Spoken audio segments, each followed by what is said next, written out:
अस्सलाम वालेकुम, मेरा नाम है Mazhar Yusuf. Mazhar real estate and property consultant से मेरा ताल्लुक़ है। आज मैं आपको बताऊंगा डीएचए की फ़ाइल्स के हवाले से। बहुत से लोग मेरे से अक्सर कमेंट्स में भी और मैसेजेस करके भी मुझे पूछते हैं कि सर एफिडेविट और एलोकेशन फ़ाइल में क्या फ़र्क है, हमें कौन सी फ़ाइल ख़रीदनी चाहिए। तो वीडियो मेरी ज़रूर देखिएगा। आज मैं आपको डीएचए की एफिडेविट और एलोकेशन फ़ाइल्स के हवाले से बताऊंगा कि बेसिकली इनमें फ़र्क क्या है, आपको कौन सी फ़ाइल में टैक्स ज़्यादा पड़ता है, कौन सी फ़ाइल में डीएचए के चार्जेस ज़्यादा पड़ते हैं और किस फ़ाइल में कम पड़ते हैं। और इस हवाले से आप मेरे यूट्यूब चैनल को भी सब्सक्राइब कीजिएगा ताकि प्रॉपर्टी से आने वाली और डीएचए के हवाले से आने वाली डीएचए लाहौर के हवाले से तमाम लेटेस्ट वीडियोस मेरे नाजरीन को मिलती रहें। तो सबसे पहले मैं आपसे डिस्कस करूंगा एफिडेविट फाइल्स। एफिडेविट फाइल्स वो होती हैं कि कोई भी लैंड होल्डर है जिनसे डीएचए प्रॉपर्टी खरीदता है, वो जिनसे प्रॉपर्टी खरीदता है, वो जितनी भी प्रॉपर्टी होती है उसके अगेंस्ट उनकी जो भी डील डीएचए की होती है वो उनको कुछ एफिडेविट्स की शक्ल में उनको कुछ फाइल्स देता है जो उसकी प्रॉपर्टी के अगेंस्ट उनकी डील हुई होती है। उन फाइल्स को हम एफिडेविट कहते हैं। बेसिकली वो प्लॉट्स ही होते हैं, उनकी वो फाइल्स जो उनको देता है वो एफिडेविट होते हैं। और वो क्या करता है, मालिक उन पैसों को रिकवर करने के लिए वो एफिडेविट मार्केट में सेल कर देता है। और जब वो मार्केट में सेल करके अपने पैसे रिकवर करता है तो वो जो पहला अलॉटी होता है, जिसका पहला खरीदार होता है उन एफिडेविट का, उसके ऊपर उसको जो ट्रांसफ़र फीस होती है वो बिल्कुल कम पड़ती है उसको। यानी कोई एफिडेविट के ऊपर जब वो अपना सारी डॉक्यूमेंटेशन क्लियर करेगा, सबमिशन फाइल को बनाएगा अपने नाम पे, एप्लीकेंट जिसने वो खरीदनी है उसको डीएचए के ऑफिस में जमा करवाएगा तो उसको सिर्फ डीएचए की जो मेंबरशिप फीस है वो पड़ेगी और साथ में उसको जो है वो ट्रांसफ़र फीस 10,000 रुपये पड़ेगी।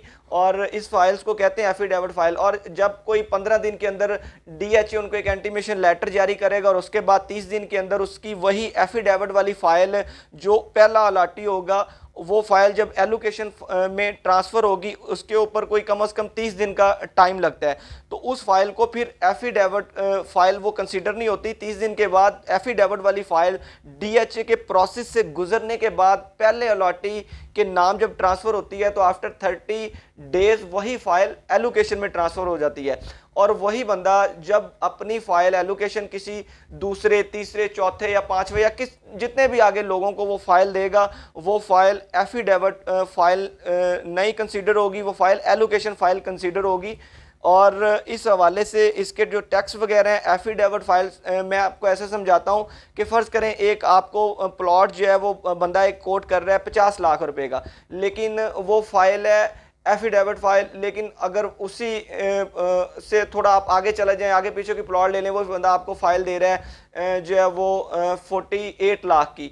तो अब आप समझ रहे हैं कि जी शायद एक बंदा आपको 50 लाख की फाइल दे रहा है, एक बंदा आपको 48 लाख की फाइल दे रहा है फॉर एग्जांपल। तो शायद आप समझ रहे हैं कि जो 48 लाख वाली फाइल है वो सस्ती है, जो 50 वाली है वो महंगी है।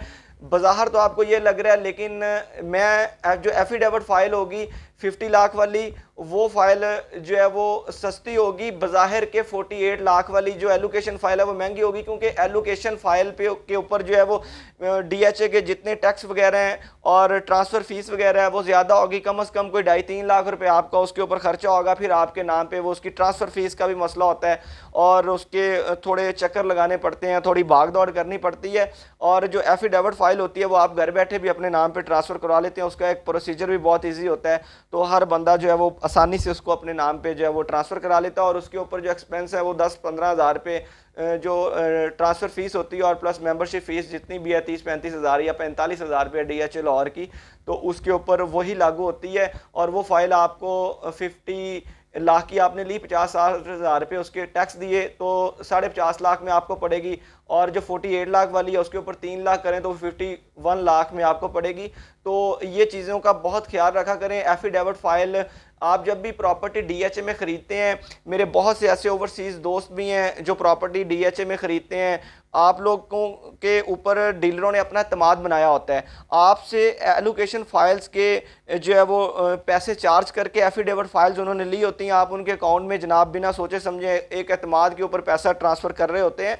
तो इन बातों का बहुत ख्याल रखा करें। उनके पास एफिडेविट फाइल्स की डॉक्यूमेंटेशन होती है, आपसे एलोकेशन के पैसे चार्ज करके और प्लस आपसे कमीशन भी ले लेते हैं, उधर से भी 2-3 लाख की दिहाड़ी लगा लेते हैं और प्लस आपसे कमीशन भी ले लेते हैं और आप बड़े खुश हैं जी हम बाहर बैठे हैं, यूएई में बैठे हैं, कतर में बैठे हैं, अमेरिका में, कनाडा में या किसी भी ओवरसीज जितने भी पाकिस्तानी या किसी भी कंट्री में बैठे हैं।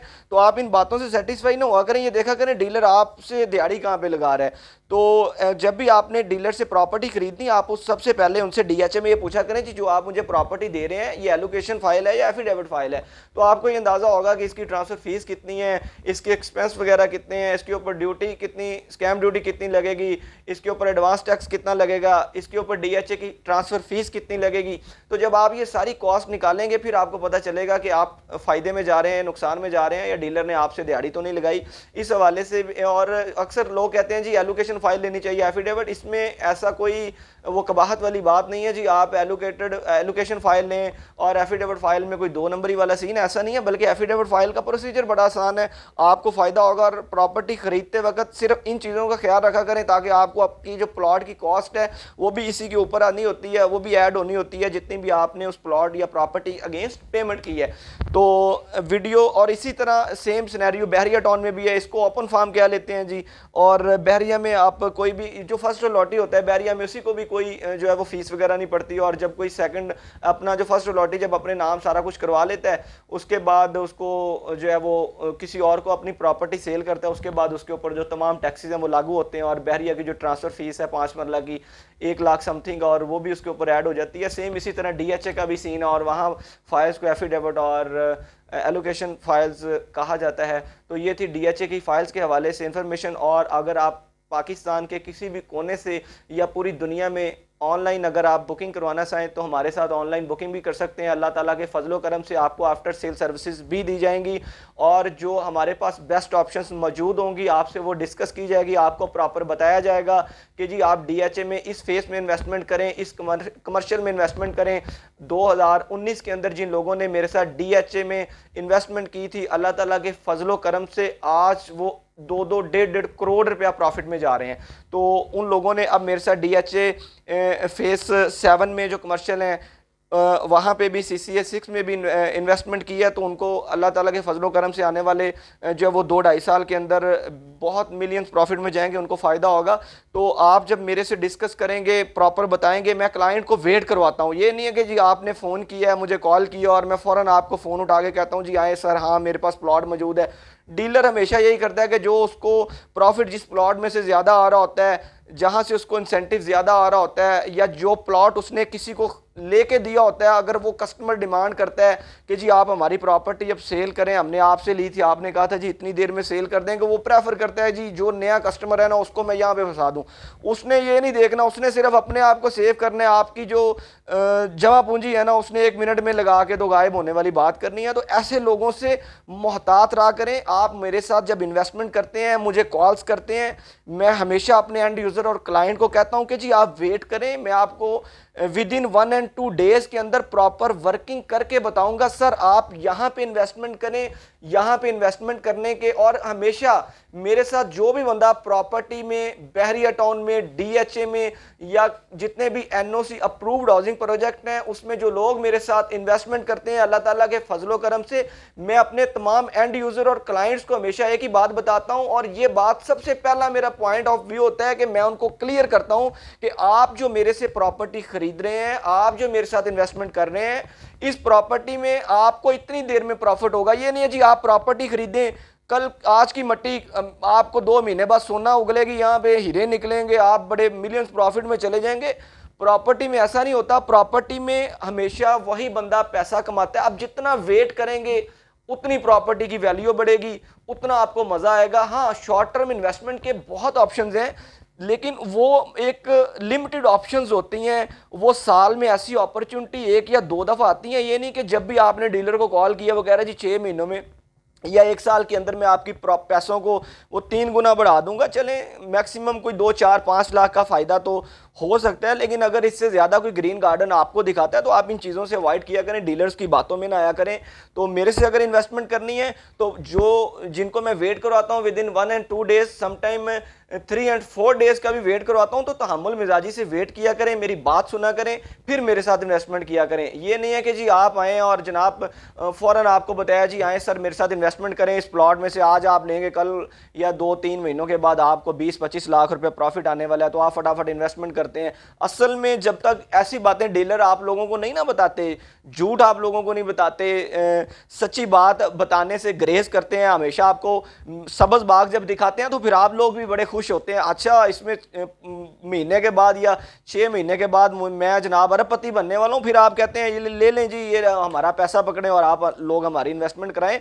तो जो है आप हकीकत को समझा करें और देखा करें कि यार इस प्रोजेक्ट में मैंने इन्वेस्टमेंट करनी है, इसका या इस सोसाइटी में मैंने इन्वेस्टमेंट करनी है। अगर आप हमेशा, मैं रिकमेंड करता हूँ, अगर आपके पास कैश मौजूद है तो ऑन ग्राउंड प्लॉट लें।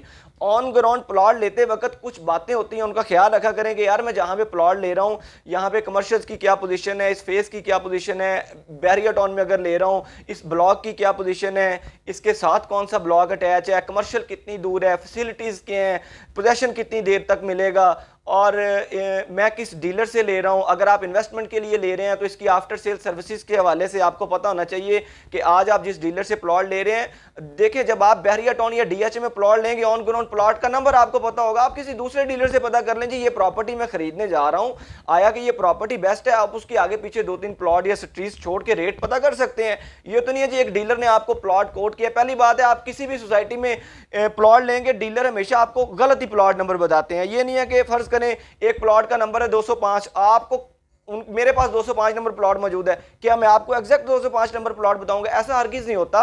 1-2 प्लॉट आगे पीछे छोड़ के बताया जाता है ताकि कल को अगर आप किसी से पूछें भी तो वो उसको पता ही ना होगा यार प्लॉट कौन सा था। तो ऐसे डीलर्स वो करते हैं। आप मेरे से पूछेंगे, अल्लाह ताला के फजलो करम से आपको एग्जैक्ट प्लॉट नंबर बताऊंगा, सर ये प्लॉट नंबर है। और ये नहीं है कि आप 2 दिन बाद कॉल करेंगे, मैं आपको बताऊंगा जी जो आपने प्लॉट कहा था, देखिए मैंने आपको कहा था जी जल्दी जल्दी इन्वेस्टमेंट कर दें, प्लॉट बहुत अच्छा है, वो तो सेल हो गया, चलें आइए अब आपको कोई और प्लॉट दे देते हैं। ऐसा हरगिज नहीं होता। मेरे पास जो इन्वेंट्री मौजूद होती है, जो प्लॉट मौजूद होता है, सर आपको किसी चीज से सरोकार नहीं है, आपको मेरे बड़े ऑफिस से सरोकार नहीं है, आपको ये नहीं देखना मेरे ऑफिस में 10 बंदे बैठे हैं, आपको ये नहीं देखना मेरा ऑफिस जो है वो किसी अच्छी कमर्शियल जगह पे है। आपको सिर्फ और सिर्फ फायदा किस चीज से है कि आपको पैसे कैसे बचने हैं, आपको अच्छे कंसल्टेंट से काम करने का, आपके साथ डील किस तरह कर रहा है, उसका एक्सपीरियंस कितने हैं, क्या वो जो मुझे बातें बता रहा है वो ठीक। सबज बाग अगर आपको दिखा के तो आपकी इन्वेस्टमेंट करा रहा है तो आपको फ़ायदा नहीं होगा। ऐसे लोगों से बचा करें, अवॉइड किया करें। बिलखसूस डीएचए के हवाले से थी मेरी वीडियो लंबी होगी, बातें किधर से किधर निकल जाती हैं हमेशा जब भी मैं वीडियो बनाता हूँ।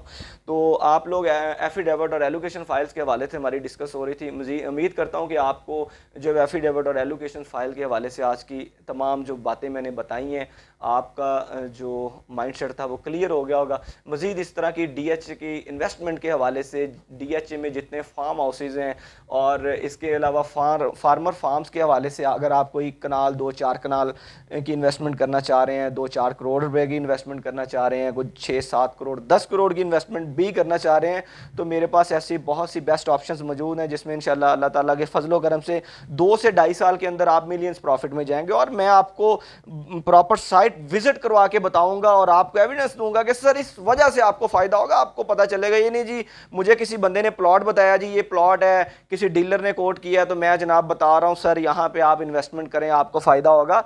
ऐसा डीलर नहीं हूं मैं आपको प्रॉपर उसके इफेक्ट्स बताऊंगा कि आपको फायदा किस वजह से होगा। और जिन लोगों को मैंने पहले इन्वेस्टमेंट कराई थी, आप हमेशा जब इन्वेस्टमेंट करते हैं, जितने ओवरसीज पाकिस्तानी हैं, आप कम्युनिकेशन चेक किया करें जो बंदा आपसे बात कर रहा है इसको प्रॉपर्टी का एक्सपीरियंस कितने। आपको किसी की इंग्लिश से सरोकार नहीं होना चाहिए कि इसको इंग्लिश आती है, इसको फारसी आती है, पंजाबी आती है। आपको ये पता होना चाहिए कि यार इसके साथ मैं प्रॉपर्टी के हवाले से इन्वेस्टमेंट कर रहा हूँ या इन्वेस्टमेंट के हवाले से इससे मैं इंफॉर्मेशन ले रहा हूँ, इस बंदे का एक्सपीरियंस कितने हैं, इसकी बातें क्या है, ये क्या मुझे बताना चाह रहा है। तो उस हवाले से आप लोग देखा करें, उसमें आपका फायदा होगा। आप अगले के कपड़े ना देखा करें, शक्ल और अकल ना देखा करें, और अगले की बातों में आके मिलियंस प्रॉफिट के जो ख्वाब है ना ये ना देखा करें। बस फिर ये ख्वाब ही रह जाते हैं और 2 साल बाद आपके मुंह पे भी गालियां होती हैं और डीलर का भी नंबर बंद होता है और बस बददुआएं होती हैं। उस टाइम डीलर का भी कोई कसूर नहीं होता। आप खुद कहते हैं कि जी आइए हमें जहर दीजिए, हम जहर लेने के लिए तैयार हैं। तो बातें मेरी थोड़ी कड़वी होती हैं लेकिन हकीकत पे मबनी होती हैं। इन डीलरों से और ऐसे लोगों से जब आप अवॉइड करेंगे, इन्वेस्टमेंट किसी के, ये नहीं मैं कह रहा जी मैं आप मेरे साथ इन्वेस्टमेंट करें, लेकिन इन्वेस्टमेंट के तरीकाकार भी होता है, उनको समझें फिर इन्वेस्टमेंट करें। ऑफिस में जाएं, साइट विज़िट करें, कम्युनिकेशन चेक करें और अच्छे लोगों का इंतखाब करें, आपको फ़ायदा होगा। मज़ीद इस तरह की अच्छी अच्छी वीडियोस देखने के लिए मेरे चैनल को भी सब्सक्राइब करें, ताकि मेरी प्रॉपर्टी से रिलेटेड आने वाली तमाम वीडियोस आप लोगों को मिलती रहें। Mazhar real estate and property consultant को इजाज़त दीजिएगा, अगली वीडियो में मुलाकात होगी। अल्लाह हाफिज़।